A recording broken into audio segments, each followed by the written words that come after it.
know that most of it comes from the Middle East. I think it comes from the Middle East. I know that we get a lot of our oil from foreign countries, and that makes us pretty dependent on their politics and trying to play nice with their leadership. I'm not gonna act like I know anything for sure, but you know, it always seems to be the hot topic.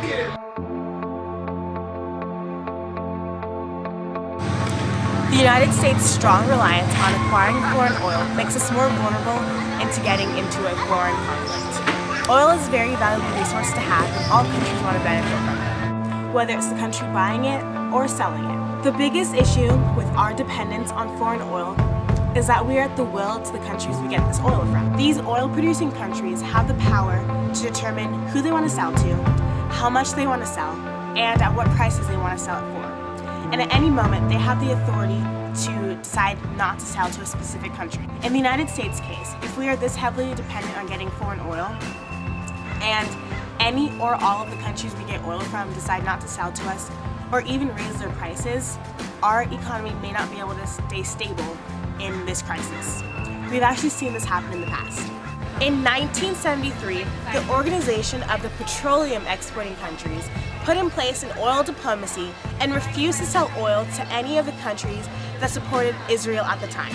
This skyrocketed the price and value of oil across the world and led to one of the worst recessions the United States has ever seen. Embargo was due in part to our policy with Israel, and it was in retaliation for our support of them. In terms of the real value of gasoline, it's still the highest prices we paid for gasoline back in the mid-1970s. The United States was only able to import 27% of the crude oil it needed to sustain itself for a year. This led to higher gas prices and even rations on gas. I was really young at the time, but I remember that we could only get gas at certain days of the week.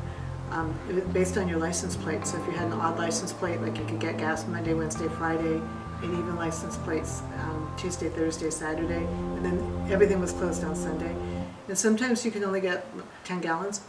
And I do actually remember driving around with my mom one day because we went to 3 gas stations. It was her day to get gas, but there were signs everywhere that said, "Sorry, closed, out of gas." And it wasn't, gas was a big thing, but it was all energy seemed to be really impacted. Nixon had to implement a new nationwide speed limit, lower thermostat settings, and even fewer Christmas lights during the holiday season. There were no Christmas lights up for a couple of years because people were afraid to waste energy on things like Christmas lights. And I remember being a little kid and my mother putting tinsel, like garland, in front of the window and saying, "Oh, it's just as good, honey," but it wasn't. This was a devastating time for the United States.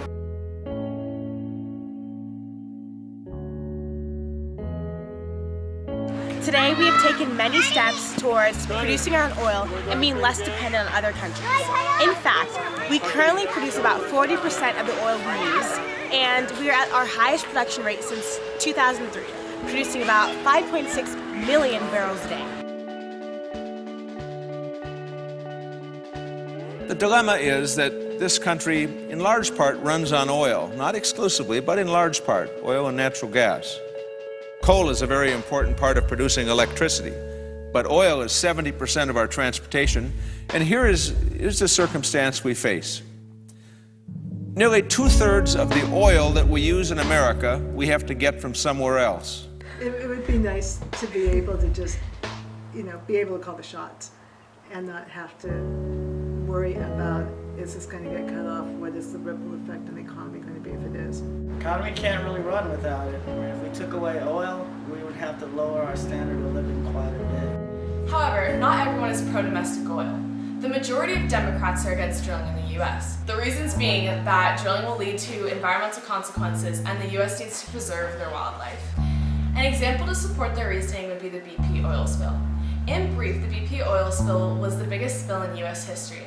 It devastated the coasts of Louisiana, Mississippi, Texas, and Florida. More than 2 million gallons of crude oil was pumped into the Gulf of Mexico for a total of 87 days.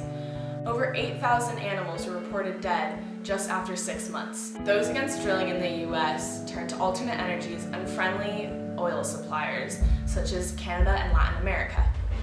We have on occasion tried to come up with alternative energy sources to break some of that foreign dependence. But I don't think we've actually really pursued it. Why drill when we have cheap oil supplies from our allies? Well, if we have a heavy dependence on one specific supplier, then we run the risk of facing price fluctuations.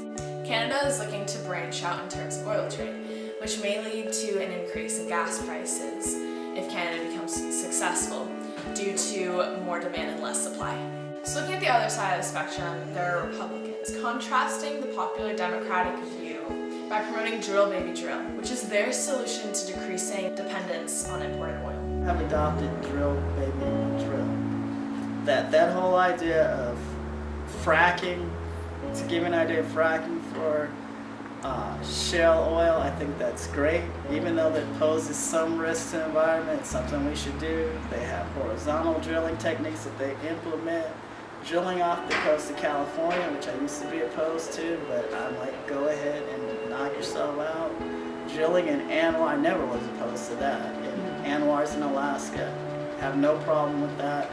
There should be increased drilling there, increased drilling in the Gulf of Mexico. Reality is that alternative sources of fuel just aren't profitable. There's no incentive for them right now. But due to clashing opinions in Congress, coming up with a solid solution, or at least agreeing on one, is a slow, unproductive process. Congress should work on breaking away from foreign oil by compromising a solution, working towards decreasing the demand by turning to alternate energies and drilling in U.S. territories. This should help decrease our unemployment rate and trade deficit by reducing our dependence on other countries.